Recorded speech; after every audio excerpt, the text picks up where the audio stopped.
Bem, pessoal, vamos de dominância da BTC, que está em 41,84%.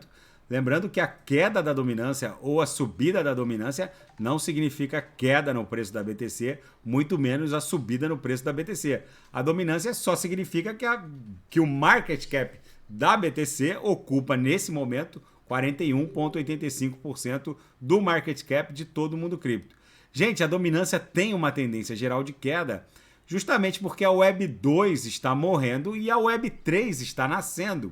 E o que isso significa, Renato? Significa que com a quantidade de usuários hoje da Web 2, é como se a gente pudesse investir hoje, comprando essas principais altcoins que compõem o ecossistema que vai ser a base da Web 3, que está ainda num caráter muito incipiente, muito originário. Embarcar hoje nessas altcoins é como se a gente pudesse voltar no tempo e entrar dentro investir no market cap dessas big techs que compõem a Web 2 hoje, lá em 1994, quando a internet era tida como piada, que dificilmente conseguiria ameaçar o establishment corporativo da época. E olha o que aconteceu, a internet hoje é só olhar o market cap das big techs que dominam essa Web 2 e ver que o market cap deles estão na casa de trilhões. A Apple já valeu mais de 3 trilhões, um Facebook vale mais de 1 trilhão, a Amazon Web Service e suas clouds multitrilionárias vale mais de 1 trilhão. Enfim, o que aconteceu é que o crescimento da Web 2 é explicado também pela teoria das redes, já que o valor de uma rede é proporcional ao número de usuários. E o que a gente tem hoje com a Web 3? Um número de usuários muito limitado, mas que cresce exponencialmente. O prognóstico é que para 2030 o número de usuários conectados em wallets que vão compor a Web 3 vai estar na casa de 1 bilhão de usuários. Hoje a gente não tem nem 10% disso, é muito menos do que isso.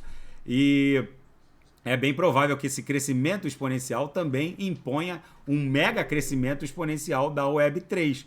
E entrar na Web 3 hoje, cujos ecossistemas que vão compor essa Web 3 são justamente essas altcoins de altíssima octanagem às quais eu me refiro, é como se hoje fosse possível fazer uma verdadeira viagem no tempo.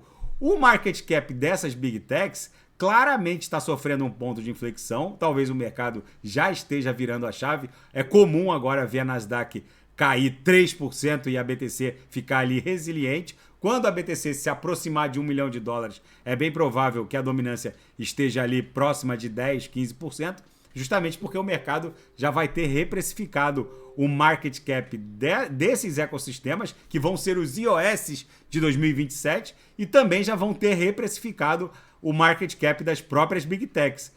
Mas antes de acabar de falar da dominância, eu queria falar da Fairdesk, que é essa exchange, essa plataforma de futuros, que está com uma promoção muito interessante. Quem fizer a subscrição na plataforma através do link abaixo, realizando o primeiro depósito num montante igual ou maior que $100, recebe um depósito bônus de até $600. Lembrando que esse depósito bônus não pode ser sacado, vocês podem operá-lo, abrir operações long ou short e sacar o eventual lucro. Vale muito a pena, eu opero diariamente com a Fairdesk, estou muito satisfeito. Gente, a dominância, ela muito provavelmente não vai conseguir superar esse patamar de 42%, que foi um suporte poderosíssimo, foi uma resistência também no passado que não foi superada, foi testada como resistência uma vez, aqui passou depois como suporte, foi testada várias vezes, agora a gente volta a testar como resistência, mas agora provavelmente a gente não vai conseguir transpassar, e essa queda da dominância, que deve encontrar um platô de suporte aqui em 39%, 38%, vai criar uma bela alt-season. Muitas altcoins já estão esquentando os motores, por assim dizer.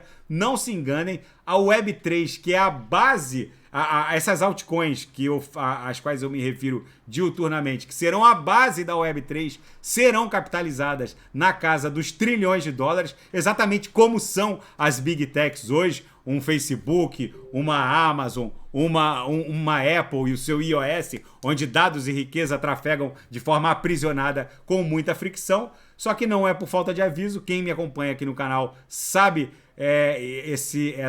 sabe a opinião que eu tenho em relação ao Web 2 e à própria Web 3, que a gente tem o privilégio de ver nascer e ao mesmo tempo a gente tem o privilégio de ver morrer a Web 2. Tá bom, pessoal? Vai ser a maior transferência de riqueza desse século, muito provavelmente. Daqui a pouco eu volto com XTZ e quem quiser sugerir alguma análise, é só colocar nas mensagens abaixo. Grande abraço, até daqui a pouco.